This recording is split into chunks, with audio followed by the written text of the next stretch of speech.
I'm Dr. Paula Rosen, publisher of Education Update, and I'm privileged to be here today with Tina Santi Flaherty, who is an amazing talent here in New York City.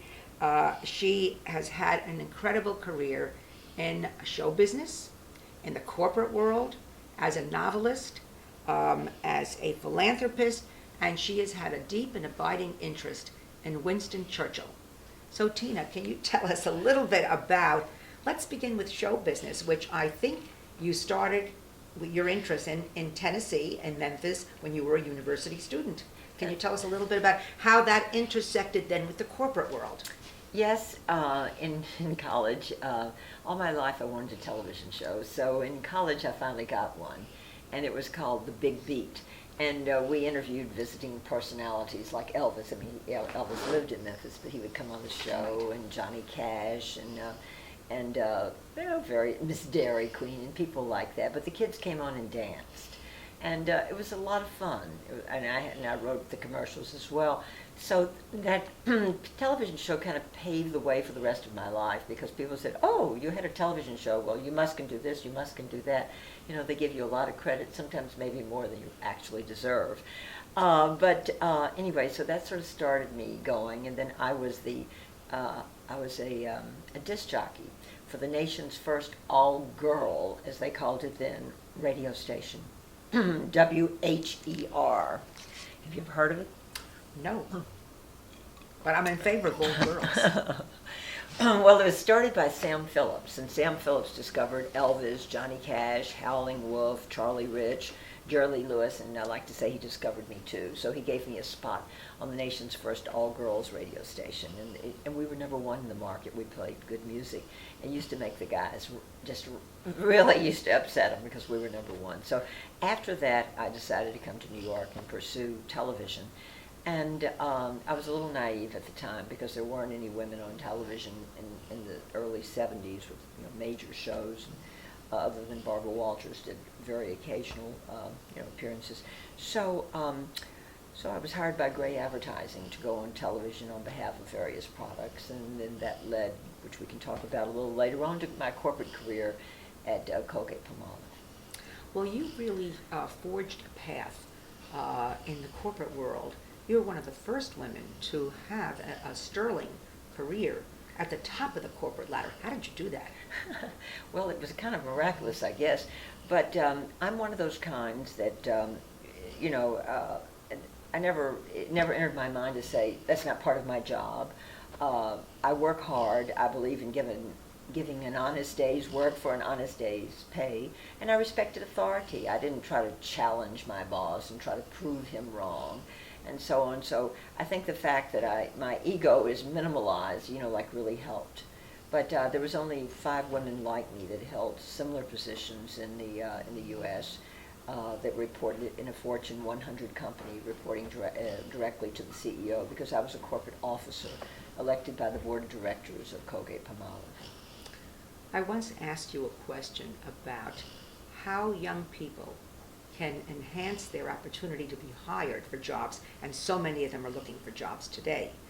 And you said you had interviewed quite a number of years ago, and one of them, and they gave you all their qualifications, and one of them said loyalty. And can you expand on that a little bit? Because I think that would help young people today. Well, I can answer that in 2 ways, because it occurred to me something else. When you take the first job, don't think it's your job for life. A lot of times you learn what you like to do by doing what you don't like. I know that was the case with me. And so just remember that, it takes a lot of pressure off of you.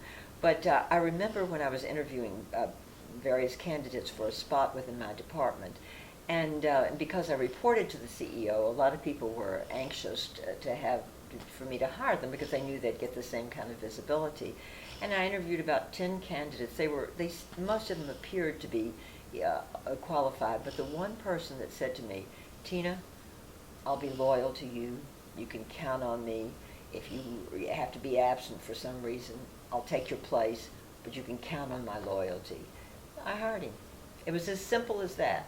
He reassured me that he'd be of his loyalty to me and to the corporation. So remember, those of you who are watching this video on YouTube, loyalty is one of the key words. You have to have the talent and the intelligence, but loyalty is important. Yeah, not just loyalty to the boss, but because you don't expect an employee to be loyal unless you're, like doing rightful things, but you expect loyalty to the corporation too. Yes, yes. You don't want to hire anybody who's talking against the CEO or the CEO, chief executive officer, or that badmouths the company. You want loyalty. Right, absolutely. I can. And now let's talk about Jackie O. Jacqueline Kennedy lived in this building for 30 years while you were here, and then, as you've written several other books, but one of them is Jackie O. And want to hold this up for us? So, yes. What's the title? The title is What Jackie Taught Us, Lessons from the Remarkable Life of Jacqueline Kennedy Onassis. And you were right, Jackie lived in this building for the final 30 years of her life. We didn't move here until 1989, and Mrs. Onassis died May 19th, 1992. But so I would see her, May 19th, 1994. So I would see her, like in the lobby and so on, and I knew her son a little bit better because I'm petting a lab right here. I don't know if she's sleeping, but JFK Jr. would. So now there's Jackie. This is Jackie, named after Jacqueline Kennedy Onassis. But Jackie and I would come in from long winter walks in the park, and one time he came over to me and said, "Do you think it's fair to have a dog in a New York City apartment?" And first of all, I was thrilled that he was walking over to me. I thought, my gosh, is he really coming over to talk to me? And then I got to know him. He's so sweet. And I said, yes, I think it's fair because dogs just want to be where you want to be. So that was the initial contact with the Kennedy family. But I would see Mrs. Onassis a lot, and we sort of had just a nod and smile, acquaintance, that was it. I was not a friend or a close friend. If you were a friend or a close friend and you wrote a book, you'd no longer be a friend or a close friend.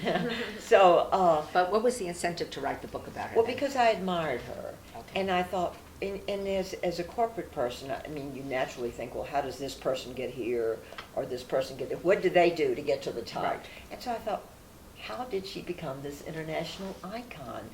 What can I learn from her life? What can I teach my readers from her life? Because the pathway that she took could be applied to people today, to men and to women. And so that was the initial impetus. I admired her, and I wonder how she got to be who she was. Right. Well, it's interesting because there's another dog in your life. Yes. And that dog is Scarlett O'Hara. Yes. And that's another woman's name from fiction. Yes. So tell us something about why you named the second dog, what kind of dog is that? Well, Scarlett is a Cavalier King Charles Spaniel, Okay. and she's quite adorable, and she has red hair, and she flirts all the time, and she just expects that you will adore her, whereas Jackie, who's right here, is much more reserved, like her namesake, and she's getting out of camera view right now. But at any rate, but Scarlett is a strong woman, Scarlett O'Hara, just like my dog is a strong woman. And I admire strong women, but what people don't realize about strong women, like Jacqueline Kennedy, Jane Fonda, whoever else, strong women also bleed. They just don't show it. They hurt just as much as everyone else. A lot of people think of corporate women, oh, she's just a great big tough, like corporate woman and blah, blah, blah. And I know that's the first assumption, perhaps someone like me, because I had a title, but I can tell you I was an alpha woman by day, but a geisha by night. That's a great way to say it. Well, it's true. Well, your love of animals is not just evident in the books but your love at the Animal Medical Center. You've contributed time and funds. You've been a donor there. Can you tell us a little bit about that? That's in New York City. That's in New York City, and it's frequently called the Mayo Clinic for Animals. And Brooke Astor, this wonderful philanthropist that we all know, said if she's ever sick, she wanted to be taken there. And I know when we had the hurricane, I was kind of frightened, and I asked if I could bring my dogs over there, and me too, I wanted to be there. They said, yes, come on over. But I have a rehab center there that I have endowed, called the Tina Santi Flaherty Animal Rehabilitation Center at the Animal Medical Center. And it addresses all sorts of issues for dogs, the obese dog naturally, but also dogs who've just been operated on that need, to get back on their feet again, and so on. And dogs with diabetes, and they have underwater treadmills, they have land-based treadmills. They're fully equipped acupuncture, Reiki, and so on. It is not a spa.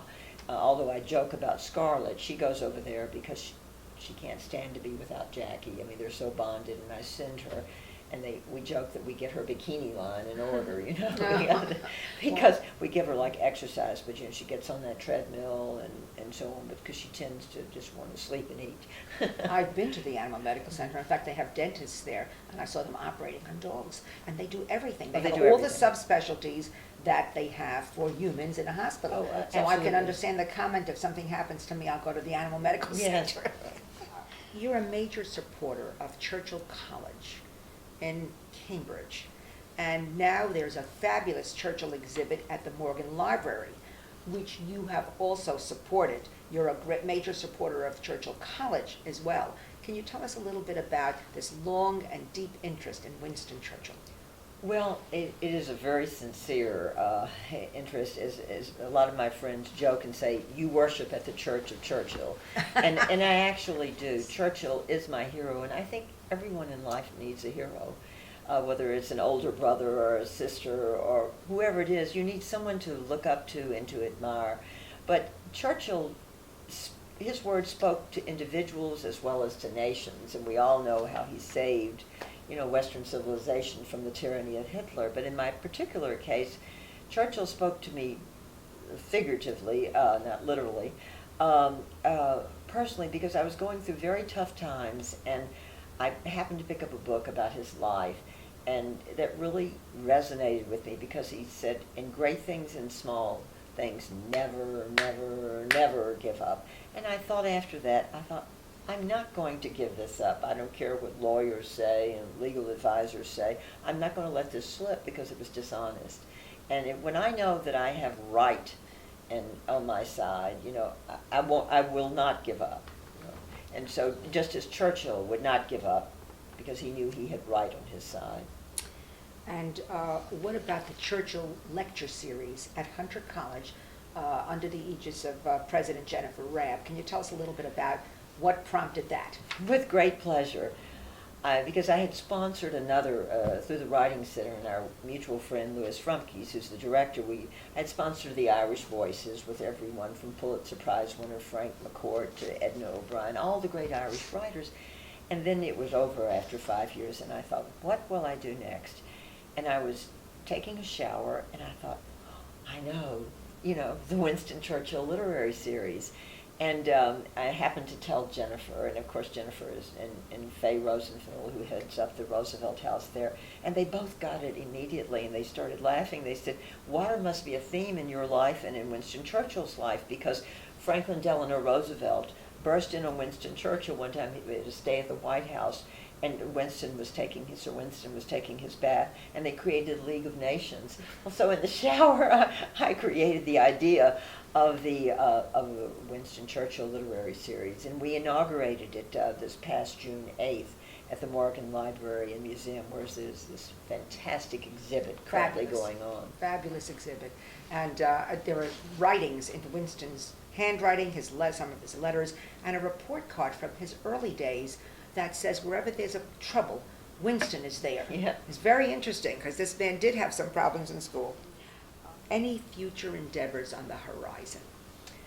Well, I think I always, look for things that will, sort of keep me interested and so on. But I really want to concentrate on the Churchill Society at George Washington University. There's going to be a Churchill library and museum, and there's a fine video on YouTube that Chris Matthews and Randolph Churchill, myself, and Lawrence Geller did, who's the chairman of the Churchill Society. But, that's going to be an interest of mine as well. And the Churchill Literary Series will go over a period of 3 years. So, I'll be continuing to be involved in that, helping to select the authors and participating, totally in it. But Churchill is a very much an interest of mine. Of course, I'm very involved in Ellis Island. I'm on the board of Ellis Island. And we're contemplating a Liberty Museum. quite frankly, my goal is to get a statue of Winston Churchill in New York. That would be very meaningful to me. And, perhaps there might be a spot for him at Liberty Island. But anyway, Ellis Island is an abiding interest of mine. I have a room dedicated to my father and brother there. So I guess I, sort of stick with the boards that I'm on in the Animal Medical Center, which is this, Right. I've been talking about this fabulous institution. I continue to support that. So your endeavors, especially in the Churchill arena, are really helping young people to know more about Winston Churchill. Do you think there's been a lack of focus and a lack of knowledge over the years, and that a lot of young people don't know very much about Winston Churchill? Well, I think so, because, and he died, like so many years ago, and so they don't know enough about his legacy, and they really should, because, the way that, he had a lonely childhood, and, he was told that he would amount to nothing, and look, then he became this fantastic man. It just teaches, I don't care, it teaches anybody that they can do anything that they set their mind out to do, just like he did. He didn't have someone saying, I believe in you, you can do anything.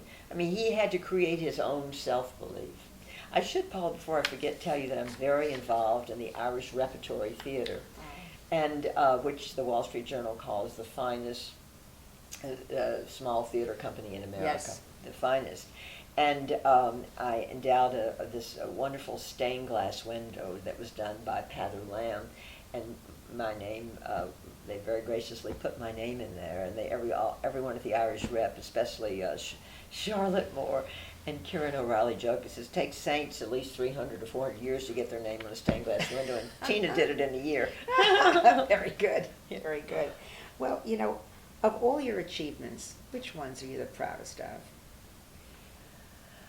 Well, I'm proud of all of them because I love the rehab center. That means so much to me because I've had, dogs that had to go through rehab in order to survive. So I love them all, but I have to say Churchill has just been wonderful because I've gotten to know the whole Churchill family, and I have to say I never met a Churchill I didn't like. They all have such grace and humility. And that's been very rewarding because it's wonderful to be in a room full of intelligent people who, who share your ideals. So the Churchill, everything about, Winston Churchill and perpetuating his legacy is very interesting to me and something that I want to help. And your philanthropy at the Morgan Library enabled 2 of Winston's granddaughters to come and speak, which was really amazing. Oh, yes. Yes, Sia Sands did the first Winston Churchill literary series through the Hunter that I'm sponsoring, and she was wonderful. And of course, Edwina, her sister, both of Sia and Edwina are the granddaughters, and Edwina is this fantastic painter, and she spoke there as well. But it just kind of pulls in the Churchill people. I sponsor Churchill Polo as well every year at the Greenwich and so on. But it's an abiding interest, the one that will never diminish in Winston Churchill. It's wonderful. What are some of the challenging moments in your life, and how did you resolve them? Well, I guess because I was naive, I never realized they were such a big challenge, but I came to New York, and I was determined not to ask my father for any money. So I said, no, Daddy, I don't want any money. I have $100 saved.